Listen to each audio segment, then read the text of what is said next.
You better give me some fucking snacks before I beat your ass. If you do, you're not gonna get big ass. But if you don't, ooh, bitch, you gonna fucking get it. When the song come on, let me see you get gone. Get gone. Baby mamas, this your song. Been pregnant for way too long. Now tell the DJ turn it on. Turn it on. If she a baby mama, Go ahead. she gon' do that baby mama. Work. It was just after midnight when the emergency call came in. Paramedics rushed to an apartment building in Oakland, expecting another routine medical emergency. But when they stepped into that apartment on 74th Avenue, they found a scene that would stay with them for the rest of their lives. A 19-year-old woman lay motionless on the floor with a gunshot wound to her neck. Blood pooled around her body. But what made this scene even more heartbreaking was what they saw next. In the corner of that same room, two tiny cribs held two newborn babies who were crying out for their mother. The twins were barely 11 days old, hungry and scared, reaching for a woman who would never be able to hold them again. Hey, Mrs. Puff, what's my final score? 6. Woo! And how many do I need to pass? 6. Ooh. 100. What? When police officers arrived and started piecing together what had happened, they noticed something quite odd. The woman's boyfriend, who also lived in the same apartment, seemed to be at the scene of the crime during the time she was shot, but he hadn't called 911 first. Neither did he try to stop the bleeding nor rush her to the hospital. Instead, his first phone call after she was shot went to his own mother, and the words he said to her were, "I didn't mean to." This is the devastating story of Devany Cummings, a young woman whose life was stolen by someone who was supposed to cherish her. What really happened in that apartment on the night of March 2nd? How does a convicted felon with a history of violence end up with a loaded gun in a home with 4 innocent children? And could Devany's death have been prevented if someone had paid attention to the warning signs? Born on January 10, 2006 in Oakland, California, Devany Teresa Dewana Cummings came into a world that was already stacked against her from the very beginning. Oakland, a city known for its vibrant culture, incredible food scene, and rich history, has also struggled for decades with high rates of violence, poverty, and systemic issues that disproportionately affect communities of color. It's a city of contrasts, where tech millionaires live blocks away from families struggling to make ends meet. Devany's childhood was marked by trauma that no child should ever have to experience. Her father was incarcerated, her mother was incarcerated, her brother was incarcerated. Devany grew up in a family system that had been completely torn apart by the criminal justice system, leaving her without the stable foundation that every child deserves. She bounced between relatives and family friends throughout her childhood, never having one consistent place to call home, never having that sense of security that comes from knowing your parents will be there when you wake up in the morning. Despite all of this profound trauma, people who knew Devany during her childhood and teenage years described her as vibrant, full of life, and incredibly resilient in ways that seemed almost miraculous given everything she had been through. She had a bright, beautiful smile that could light up an entire room, even when she was going through the darkest times imaginable. She was known throughout her neighborhood as Yaya, a nickname that reflected the warmth and genuine affection that people felt toward her. Because of how much she loved the name, she created a TikTok account with the username LadyYaya9800. You are my best friend, my only best friend. So my last day pregnant before I have to go to the hospital for my 37-week C-section. Tajay and Tajane today. Y'all, today I become a mother of 4. Lucky 4. 4 little pretty girls. And this is me getting to the hospital to have them. And these are the lovely nurses that help. If it wasn't for my nurses, my C-section probably would have went worse. Devany was a survivor in the truest sense of the word, someone who kept pushing forward even when life seemed absolutely determined to knock her down over and over again. She had a spirit that refused to be broken, a determination to make something of herself, despite starting from a place where most people would have given up entirely. But the trauma of her childhood and the lack of stable parental figures would lead Devany down a path that started far too early. At just 13 years old, in 2019, Devany became a mother for the first time. 13. Let that sink in for a moment. This is an age when most girls are worried about passing their math tests, figuring out their friend group drama, and deciding what to wear to school. Devany was changing diapers in the middle of the night, warming bottles every few hours, and trying to figure out how to care for a helpless infant when she was barely more than a child herself. She was learning how to be a mother without having had a mother present in her own life to teach her. The father of her first child has been identified in some accounts as someone named Matthew, though specific details about him and his involvement in the child's life remain largely unclear. What is abundantly clear from everyone who knew Devany during this time is that she took her role as a mother incredibly seriously from day one. Despite her impossibly young age, despite having essentially no real parental guidance to draw from, Devany was absolutely determined to be there for her baby in all the ways her own parents hadn't been able to be there for her. She wanted to break the cycle, to give her child the stability and love that she herself had been denied. In 2022, when Devany was just 16 years old, she had her second child. This baby's father was a young man who went by the street name Banga BMG, someone who was active in Oakland's street life. Tragically and predictably, given that lifestyle, he would die in 2023, becoming yet another young black man killed in Oakland's ongoing cycle of street violence.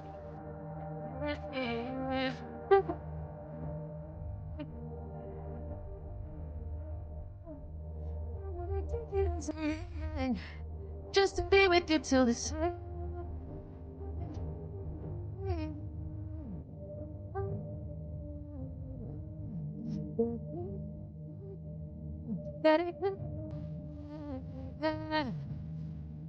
Baby can pinpoint if you're ever in a wrong, I'll let you know. I know that love is unpredictable, but I'm pretty damn sure that it's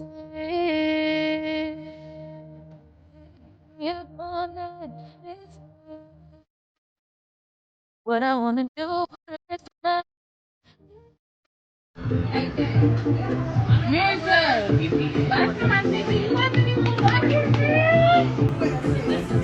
His death left Devany to raise two children completely on her own, while still processing her own complicated grief.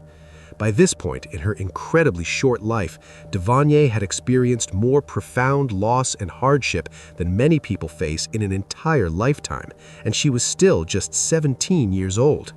She had lost her childhood to early motherhood. She had lost her family to the prison system. She had lost her second child's father to street violence. But through all of this crushing weight, Devany kept going. She kept waking up every morning and taking care of her babies. She kept trying to build something better for her kids. She kept hoping that maybe, just maybe, things would eventually get easier. Then came 2024, a year that would test Devany in ways she could never have imagined. In August of that year, Devany suffered a devastating miscarriage, losing a pregnancy that she had been excited about. When the song come on, let me see you get gone. Get gone. Baby mamas, this your song. Been pregnant for way too long. Now tell the DJ turn it off. Turn it off. If she a baby mama, Go ahead. she gon' do that baby mama. Work. She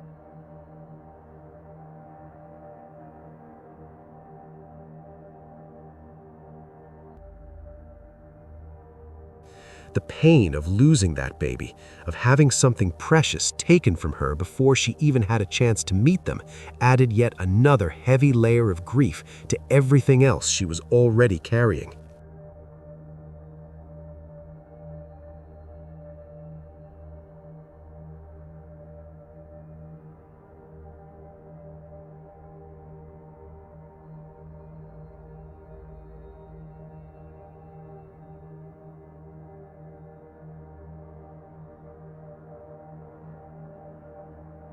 Even after absolutely everything she had been through, Devany's hope for building a family hadn't completely died. By early 2024, she was pregnant again, and this time she learned she was carrying twins, 2 babies at once, which would bring her total to 4 children if she is able to give birth without complications.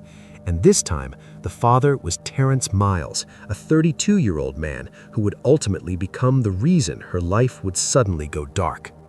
On February 19, 2025, Devany gave birth to twin daughters at a local Oakland hospital, bringing 2 more beautiful lives into the world. At just 19 years old, she was now a mother of 4 children, 2 older kids who were in elementary school, and 2 brand new babies that needed constant care, feeding every few hours, and all the exhausting work that comes with having newborn twins.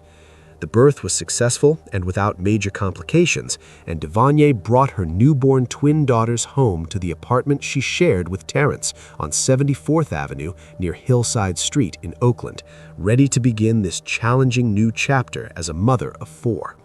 She was exhausted but hopeful, tired but determined.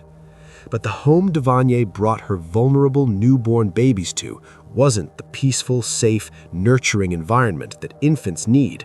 According to neighbors who lived in the same building, the apartment was frequently filled with the sound of arguing and fighting between Devany and Terrence. People who lived nearby reported hearing the couple getting into heated disputes on a regular basis, the kind of arguments where voices are raised to shouting levels, and you can hear the anger even through the walls. Just days before her death, in what would turn out to be a desperate attempt to find safety, Devany had been online searching for women's shelters in the Oakland area, frantically looking for a way to escape the increasingly dangerous situation she found herself trapped in. Think about what that means for a moment.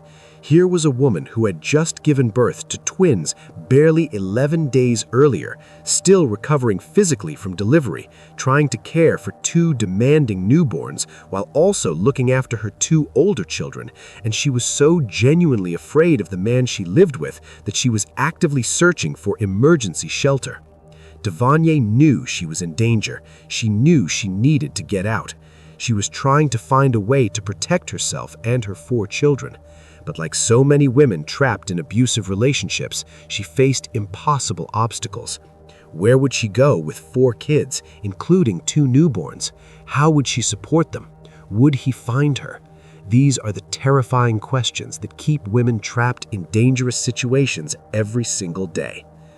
But Devany never got the chance to make her escape. She never got to pack up her babies and flee to safety, because on March 2nd, 2025, just 11 days after bringing her precious twins home from the hospital, everything came to a violent end. The details of what happened that night are absolutely depressing. According to police reports and forensic analysis, Terrence Miles shot Devany once in the neck with a Glock pistol, firing the weapon in their shared apartment while their 11-day-old twin daughters lay helpless in their cribs just feet away. The bullet struck her at a devastating angle, causing massive trauma.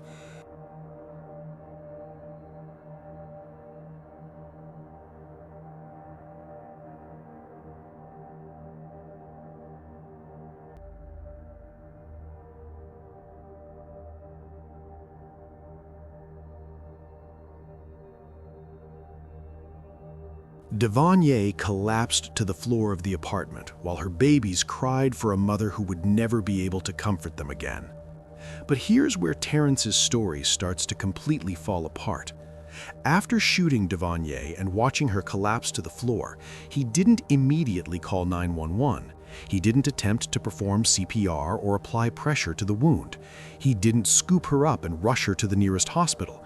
He didn't do any of the things that someone would instinctively do if they had just accidentally shot someone they genuinely loved. Instead, showing a consciousness of guilt, Terrence picked up his phone and called his mother. He dialed his mom's number and told her in what witnesses describe as a panicked voice, "I didn't mean to."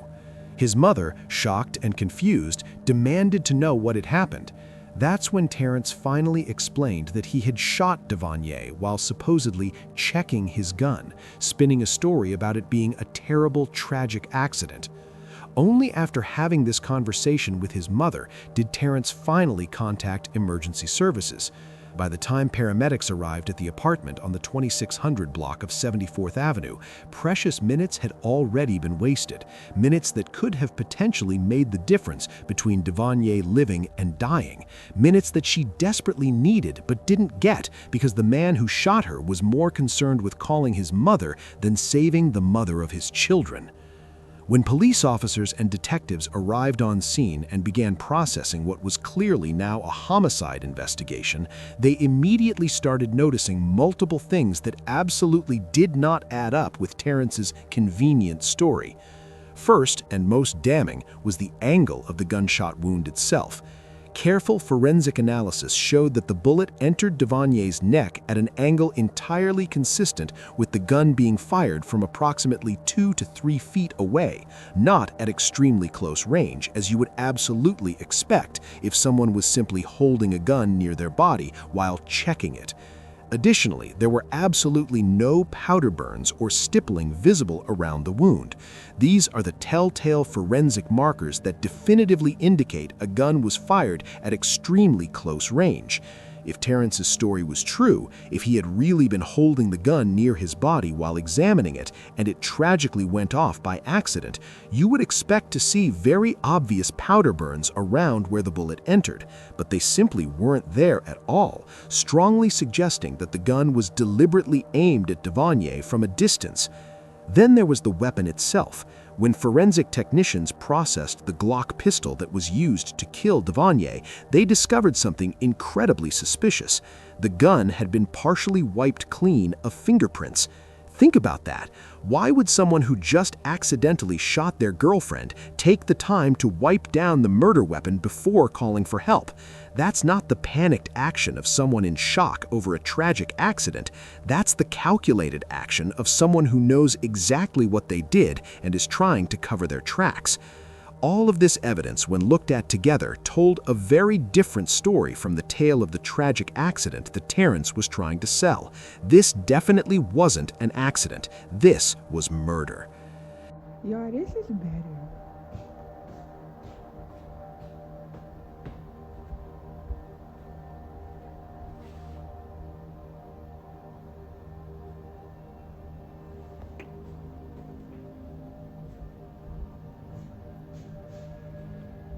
Terrence Miles was arrested and formally charged with first-degree murder, felony domestic violence, and being a felon in possession of a firearm. That last charge is particularly important because it reveals something crucial. He was a convicted felon with a serious criminal record that included previous charges for assault with a deadly weapon. This was not some otherwise law-abiding citizen who made one terrible mistake. This was someone with a documented history of violence who, under both federal and California state law, was legally prohibited from owning or possessing firearms whatsoever. So this raises several critical questions. How exactly did a convicted felon end up with a Glock pistol in an apartment with 4 young children, including 2 vulnerable newborn babies? Where did he get the gun? Who sold or gave it to him? Why wasn't more done by the system to protect Devany and her children from someone with Terrence's dangerous history? Terrence was ordered held without bail in Alameda County Jail, a decision made by the judge based on the extreme severity of the charges and the risk he posed to public safety. On March 19, 2025, Terrence appeared in Alameda County Superior Court for his initial arraignment and formally entered a plea of not guilty to all charges, maintaining his implausible story despite the mountain of evidence demonstrating otherwise. As of January 2026, Terrence's criminal case is still working its way through the Alameda County court system and has not yet gone to trial. Because some aspects involve family law elements related to the custody of the 4 children, certain portions may be sealed from public view to protect the children's privacy. Devany's 2 older children are now being raised by extended family members and close family friends, the same network of people who helped raise Devany herself when her own parents were incarcerated. Her twin daughters, who will tragically never have any memories of their mother, are being cared for by relatives who are doing their absolute best to fill the impossible void left by Devany's senseless murder. The tragedy of Devany Cummings is about so much more than just one woman's death. It's about how we as a society fail young mothers, especially young mothers of color, who are trapped in dangerous relationships with nowhere to turn. It's about how convicted felons who shouldn't have guns somehow still get access to them. It's about how warning signs get ignored until it's too late. And it's about how children become collateral damage, losing their mothers to preventable violence. Devany was just 19 years old. She had already survived more trauma than most people face in a lifetime. She became a mother at 13 and spent the next 6 years trying to build a life for her children despite impossible odds.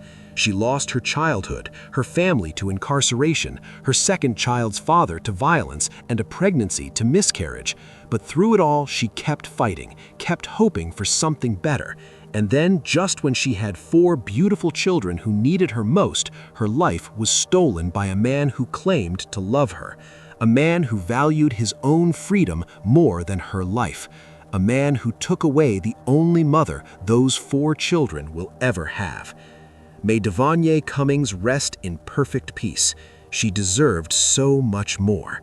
She deserved to watch her twins grow up, to see all 4 of her children graduate, to break the cycle that had defined her family. She deserved safety, love, and the chance to build the life she had been fighting for since she was 13 years old. Let me know what you think in the comments section below. Y'all, so we went to Walmart, and this is my Walmart haul, and let me show you guys what I got. So you see my bags, it's like 4 bags. Mind you, I only went in there for one thing, but it's okay though. It's okay. So let's get into the video. And you see my baby, she in the back being a big ass mess. But say hey, Miracle. Say hey to the crowd. But I got my perfume. I had to get that. I got my soap. Yes, sure did. Whatever that's called, I had to get it for my toothbrush. I had to get my toothbrushes. Mind you, that was 98 cents, so I had to get it. And then we could not forget her milk. We had to get that. And then, what else did I get? Oh, some more socks. Yes, for my soap. Put my soap in there. My deodorant. My other soap. If you don't know about this coconut body wash, you're sleeping on it for real.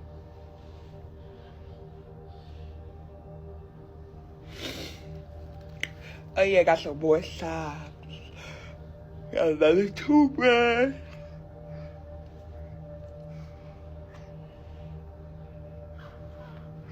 Oh, I have to get my Vaseline for this baby butthole. No, let me stop holding. No. And then my bonnet, as you can see, I got it on. And then my little scrunchie. And then, oh, I had to get down my little press shirt, because you know how they be getting shirts longer and be putting the fishnets underneath it to make it look like a dress. And yeah, I had to get that. And you see my dish bags. Oh yeah, this Biggie shirt, I love this Biggie shirt. I had to get it. And that is, oh, and my other socks. Them is so cute. But, and some bubbles for my oldest baby. But that is it for my TikTok haul. Thank you for watching. You better give me some fucking snacks before I beat your ass. If you do, you're not gonna get big ass. But if you don't, ooh, bitch, you gonna fucking get it. Okay, Mrs. Puff, what's my final score? 6. Woo! And how many do I need to pass? 6. Ooh. 100. What? So my last day pregnant before I have to go to the hospital for my 37-week C-section.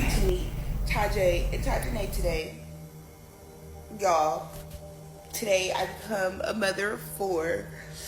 Lucky four little pretty. And this is me getting to the hospital to have them. And these are the lovely nurses that helped. If it wasn't for my nurses, my C-section probably would have went worse.